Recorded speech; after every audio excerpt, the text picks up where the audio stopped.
Hey, what's up? It's Jim, and today I'm going to talk about the film The Sweatbox.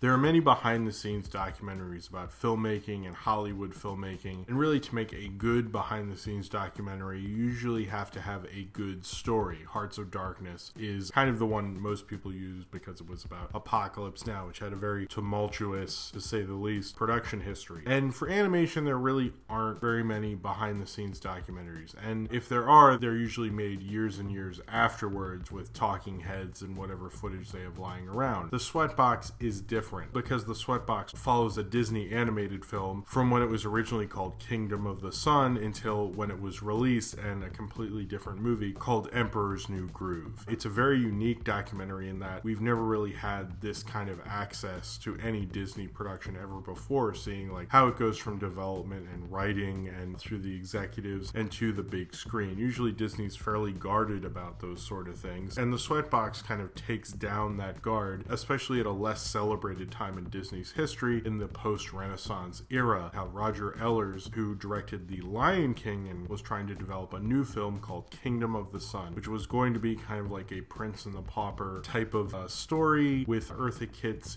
evil character as well, and there's going to be songs, and it was going to be more serious and a lot more complicated. And they started making the film and got about 50% done with the film, and Sting was involved, more about him later. They were going along with it, and then they played an early cut of the film, and the executives absolutely hated it, and Roger Ellers asked for another 6 months to a year to retool it, and instead of giving him that, they fired him and tried to get this production done in time to meet a certain release date, and brought in Mark Dindal, who had just done Cats Don't Dance, and eventually changed the story completely and fired most of the voice cast with the exception of David Spade and Eartha Kitt, and turned it into The Emperor's New Groove, and several things were changed and some elements were carried over. You see this whole production history and how they changed directors and how they eventually came to The Emperor's New Groove from the other film being Kingdom of the Sun. Now you're probably like, well, why would Disney ever let a documentary be made about one of its most tense development histories for any film, a film that changed more during development than any film that I can think of? Although that's very common with their films, we don't usually get to see what happens behind the scenes. Zootopia changed a year into production. The Good Dinosaur had a lot of problems recently, so it's not uncommon, but we usually just hear about it as a little trivia fact before the movies or on a web video of 107 facts about some Disney movie or something. But when Sting was brought aboard to do music for this film, kind of in the same way that Elton John did music for The Lion King, he put a stipulation in his contract where his wife, Trudy Styler, who is actually going to be a voice in Kingdom of the Sun, I read in a couple places, but I didn't see that in the documentary. But anyway, I don't think she was the voice in Emperor's New Groove, I'm pretty sure. Anyway, that his wife, Trudy Styler, and Jean Paul Davidson could make a behind-the-scenes documentary chronicling the whole process of making what was at that time going to be Kingdom of the Sun. And this was to be made for their production company, Trudy Styler and Sting's production company, Zingu Films, I believe. And they made the film, and it was played at Telluride, and I think Toronto International Film Festival, and then a week in LA, so it would be eligible for the Oscars, and that was it. And it's been leaked online several times in various cuts, and it has recently been released online. But because of that stipulation, this film was made, and because it's obviously Sting's wife and his production company, and because she has probably more access to Sting than she does with Disney because she's married to Sting, this film does focus on Sting probably more than you'd ever want it to be, considering the main reason you're seeing this is because of the development history, not a songwriter being frustrated that this movie keeps changing. Although that can be interesting, but this movie does have a Sting problem in that it has way too much of Sting. It can be interesting in some points, but it does like cut away from what's going on several times. He does kind of connect to things, and it is interesting to see like he kind of got shifted around through the production of Kingdom of the Sun into Emperor's New Groove. It felt like they had a lot of contracts in this. They had to kind of like mess around and kind of see how they could work. I don't really get like why they wanted Sting, but I also don't really get why they wanted Phil Collins. Like Elton John, like that's kind of music like kids could get into. I don't know many kids who are like, oh man, Sting solo stuff, count me in. Desert Rose, I'm kind of surprised they wanted him to, but it did sound very frustrating as the script kept changing, as the whole movie totally changed, that songs he wrote were no longer necessary. And apparently if you get the soundtrack to Emperor's New Groove, it has like all these extra songs that were songs from Kingdom of the Sun. And so it is interesting to see he seems to get more frustrated on camera. I feel like a lot of the other people are a little more aware of themselves being filmed, and so they do not get as frustrated. And this is the second time I've seen the Sweatbox. Sting parts bug me less, but I think that's kind of the lesser part of the movie, because sometimes you're like, oh cool, Sting's on vacation. That's not why I saw this movie, but that's cool that you can go on vacation, Sting and Trudy Styler. Good for you. But the parts that are actually about the development of Emperor's New Groove are actually very good. Although I don't like the kind of like Disney kind of regular animation documentary type of music going on throughout it. I think Trudy Styler kind of got incredibly lucky while making this film. She's an actress in her own right. I know she's directing a film that's coming out soon, but she hasn't done that much documentary work to what I could find on IMDb and such. I might be wrong about that, but I actually thought she did a very good job of kind of showing as much as she could, I guess, what went on with this film. Obviously, Sting and Trudy Styler do not own this film. Disney does, and they've used the footage on DVD extras in the Emperor's New Groove DVD. That's as much as has ever been officially released. I think I even heard a rumor once that like this movie played at Pixar and an armed guard stood next to the projector or something. I don't know if that's true. I just remember that story. Maybe it isn't. Who knows? But one thing that this film seems to bring up debate-wise is that obviously the executives in this film don't come off very well, and in particular Peter Schneider I don't think does, or David Reynolds, and their demands and how little they seem to know about the animation process. And I think Peter Schneider, when he describes how he got the job, you're like, you don't sound like you know very much about movies. You know a lot more about Broadway, and I'm kind of confused why you're here. It's not the 1950s. His relevancy to actually running an animation studio, Peter Schneider and Don Hahn, who look quite similar, which was a little creepy. I kept wondering while I was watching it, were they right in changing the film? Not that I support necessarily blanketly a studio just firing a director and changing a production like this, but The Emperor's New Groove is actually probably one of the best films in the post-Disney Renaissance era. And at the end of the live action films, I'd probably say like Emperor's New Groove and Lilo and Stitch. And I love Emperor's New Groove. It's more of a Warner Brothers, less Disney influenced film, which Disney usually doesn't favor, to be honest, but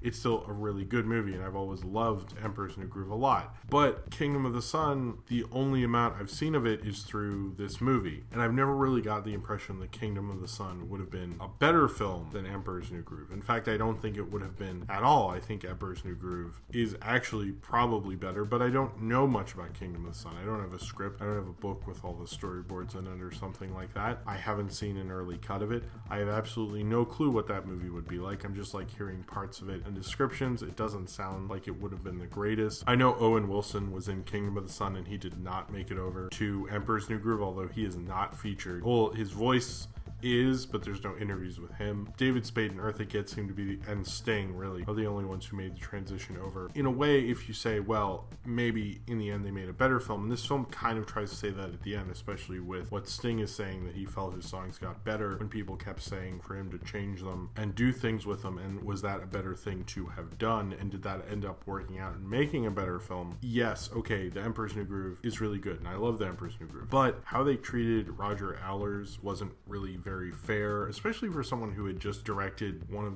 or the, at the time, highest grossing animated film ever. You'd think they would have treated him better, and it seems like he was kind of burned out on the creative process after this film, and it's no wonder why. He had spent years and years on making this film only to be fired and have it bastardized and made into something else. And then you also can get into the whole thing, well, Kingdom of the Sun was going to be a more serious, dramatic thing, and Emperor's New Groove is more goofy and sillier and slapstick, and like this was going to, you know, help the animated art and stuff. Then you get into the whole thing, like, is drama better than comedy and all that stuff. I look at it more as the studio didn't really seem to know, at least in the clips you see in the Sweatbox, didn't seem to really know what they were doing. Now, the Sweatbox is actually referring to the screening room, which used to not have air conditioning, but apparently does at the time they made this, where the screening room that used to not have air conditioning, but at the time they made this, I think, does, where Walt Disney would actually play the rushes and play what they had, and people would sweat it out because they're so nervous. And I don't think the air conditioning changed that. It's kind of just a shame because it doesn't seem like Disney, especially at the time when they were kind of losing their foothold. They weren't the only game in town anymore. You had DreamWorks, you had Pixar, you had other animation studios that were clearly coming up and taking the reins from Disney, and it looked like they were going to be putting up a fight by being less ambitious. And I think Kingdom of the Sun was probably a more ambitious kind of a film than Emperor's New Groove, just in theory, since it wasn't made. But then you're also getting to the whole thing that we're debating one movie that is completed and another movie that I really don't know much about beyond this movie and some articles I read and stuff. And that's not really the same as seeing a movie, whereas Emperor's New Groove, I've seen the movie and can enjoy it and such. So I don't know if I agree entirely. It kind of gives you mixed feelings on the whole creative process. I think you have to be rather thick-skinned and careerist, and honestly, you could get stuck in that. Mark Dindal, who eventually did direct Emperor's New Groove, could have clearly gotten in the same mess, to be honest. I think it's just the pick of the draw and kind of shows you how heated and kind of cutthroat it is making these films at Disney, which I'm sure is not what they wanted to project for the public. It's probably not shown entirely just because it shows them at a time in their history where they really were not the greatest. They really weren't doing that well. The 2D animation was kind of falling off, and some of their movies weren't really the greatest. It just really wasn't a great time, even though they'd come off the Disney Renaissance, which was one of the greatest times of Disney's history. The rest of the years didn't really turn out as well. And I think seeing these executives kind of saying things that sometimes don't make a lot of sense, sometimes they just seem to be rather full of themselves and not actually kind of helping the film and not being very ambitious and not trusting their directors, which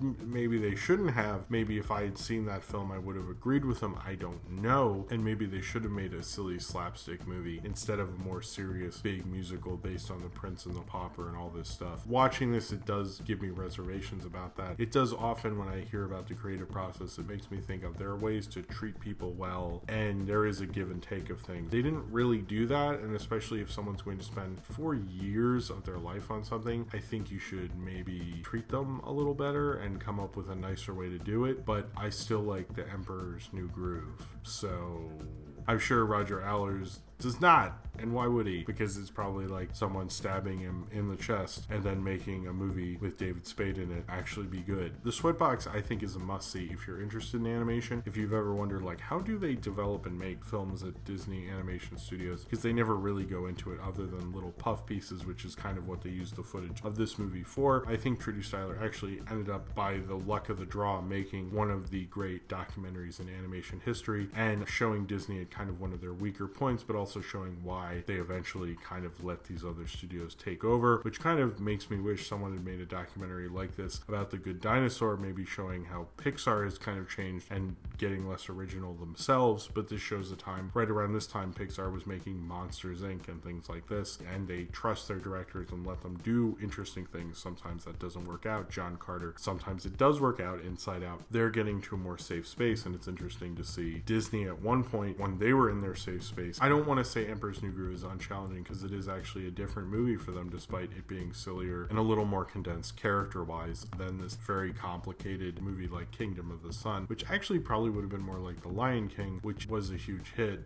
Oh well. Anyway, it just seemed like it was a tough time for Disney, and they were overhauling the overhauled Pocahontas. They'd done a lot of turnovers and changes of movies at the time, and I think we were just lucky enough for Trudy Styler and Sting to make that contract stipulation so that we could actually see how it all went down and how the Emperor's New Groove actually happened. Whether Kingdom of the Sun becoming Emperor's New Groove was a good move or not, I guess you can decide when you, or if you do, get to see the movie. I still think Emperor's New Groove is a good film, but I don't think they treated that director or the people making Kingdom of the Sun very well, and I can understand why they were heartbroken, and it's heartbreaking to see that. And this film kind of captures all of that, the good and the bad, and it all comes out Disney. And in a way, I kind of am surprised they don't release it watching it this time, but I guess they kind of just don't want the bad out at all. But if you're lucky enough to see this, you get to see the bad, and you can see how complicated, crazy, heartbreaking, and sweaty it is to make a movie for Disney. So if you have seen The Sweatbox and you would like to talk about it, then comment below